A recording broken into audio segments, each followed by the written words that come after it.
Hi everyone, I'm Lucy Coulton, and today I'm going to take you through how business analytics is helping shape the UK banking industry and why it's more important now than ever. I've looked at data from 10 UK banks over the last decades, and I'll show you how things like profit margins, employee numbers, and after tax profits have changed and what it means for the future of banking.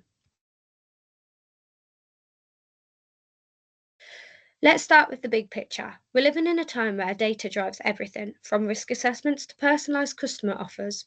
In banking, where decisions have massive financial implications and using analytics smartly is key. This project looks at how UK banks are using analytics to understand their performance, adapt to changes, and stay competitive. I'll show you what's happening beneath the surface and how numbers tell a bigger story than just whether profits are up or down. Now, just to set the scene, UK banks operate under strict rules from the regulations like the FCA and the PRA. They're expected to deliver profit, yes, but also stability and public trust. What's really interesting is how business analytics is becoming a silent driver, and all that from preventing fraud in real time, improving how banks serve customers. Analytics is helping banks stay sharp, stay compliant at the same time. For the analysis, I would use data from the famed database. I looked at 10 major UK banks from 2014 to 2023 and focused on 6 core indicators: profit margin, number of employees, turnover, profit or loss after tax, taxation, and liquidity. This mix gave me a solid picture of both profitability and how banks are running behind the scenes.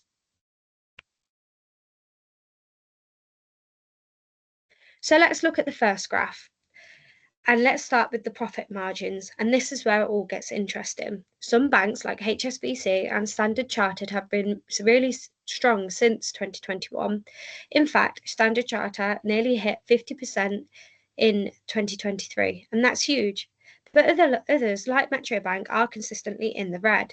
And that tells us something deeper. This isn't just about market conditions, it's about strategy, scalability, and how well banks are using their resources. The dip in 2020 was expected. COVID hit hard, but what's striking is how quickly some banks bounce back, others not so much, and that shows from the value of resilience and also digital readiness.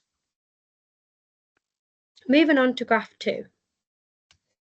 So, graph 2, let's talk about people. You'd think more profits might mean more jobs, but the trend shows the opposite. Most banks have been cutting down on employees. Barclays, for example, went from over 130,000 staff in 2014 to just under 93,000 in 2023. And that's a big shift. And not only just about cost cutting, it reflects a deeper move towards automation, AI, and digital banking platforms. HSBC also saw substantial reduction over 37,000 employees. That said, some of the big drops, like Bank of Scotland and Santander, might need a second look. There could be data anomalies or major restructures. Either way, they're worth flagging.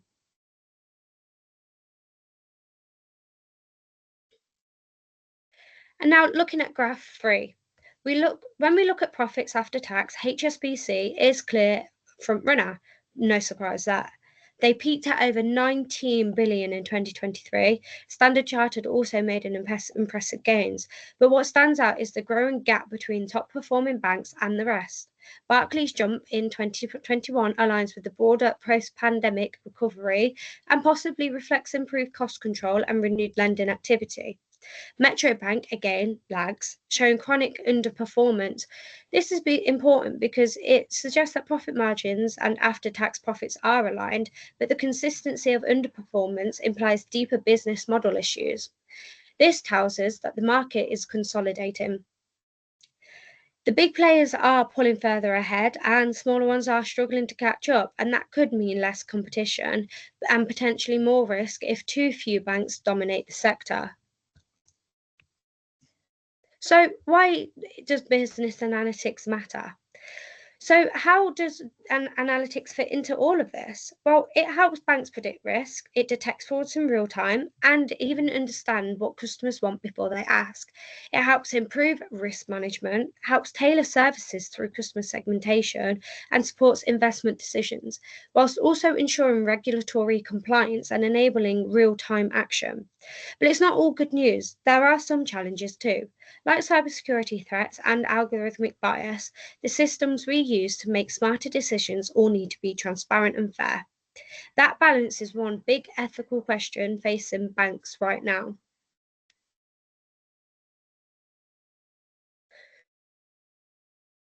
Looking more closely at the profit margins over time, there's been a clear upward trend. The average jumped from just over 8% in 2014 to around 26% in 2023. Not only are banks making more money, but the data also become more stable. Few wild swings, few losses, and that's a strong sign of better cost control and smarter decision making. In plain terms, the industry as a whole becomes more predictable and healthier, with fewer loss making banks and more consistent profitability. But there is a flip side. A smaller spread of margins could also mean less innovation, more copycat strategies, everyone playing it safe to preserve those margins.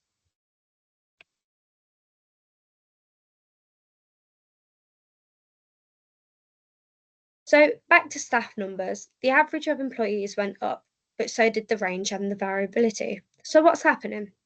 It looks like a few really big banks are growing massively and skewing the average. Meanwhile, smaller banks are shrinking or staying the same. It's a classic big fish getting bigger, and it raises questions about long-term job security in the sector, especially as more tasks become automated. So, profit after tax also doubled over the last 10 years, which looks great on paper. But here's the catch: the gains are heavily skewed. A few banks are making huge profits, while most are doing okay, or even just enough. That kind of imbalance could make the system vulnerable. And if one of those top earners takes a hit, the ripple effects could be serious.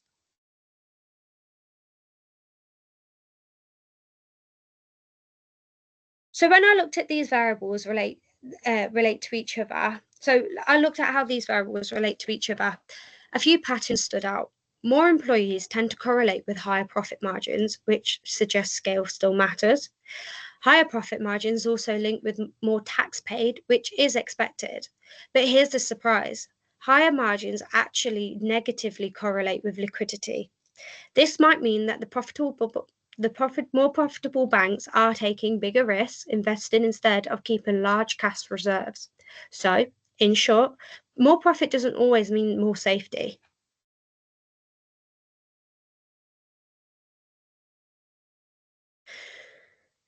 So, I ran a basic regression to see how well taxation predicts profit margin, and honestly, it doesn't. The relationship is weak. You've got profitable banks paying low tax and unprofitable banks still paying something, maybe due to a business rates or minimum taxation policies.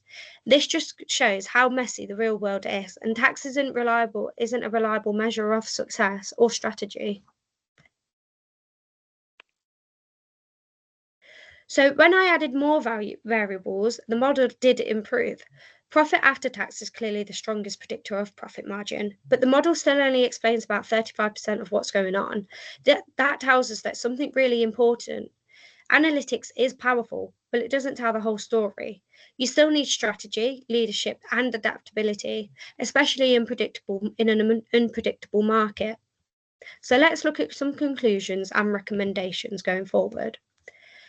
To wrap it up, the UK banking industry is becoming more digital, more profitable, and more top heavy, but is also becoming less equal and arguably more fragile if it depends too much on a handful of big players. So, to stay competitive, here are a few recommendations that I think the bank should take. They should double down on digital transformation, especially AI and fintech. They should be more smarter about liquidity. Invest, yes, but don't overextend. Strengthen risk management tools so that they are ready for the next big disruption, if there is one. Analytics should help banks ask better questions, but it's the decisions that follow up that really do shape the future. Here are my references, and thank you so much for listening. And I'd love to hear your thoughts or take any questions.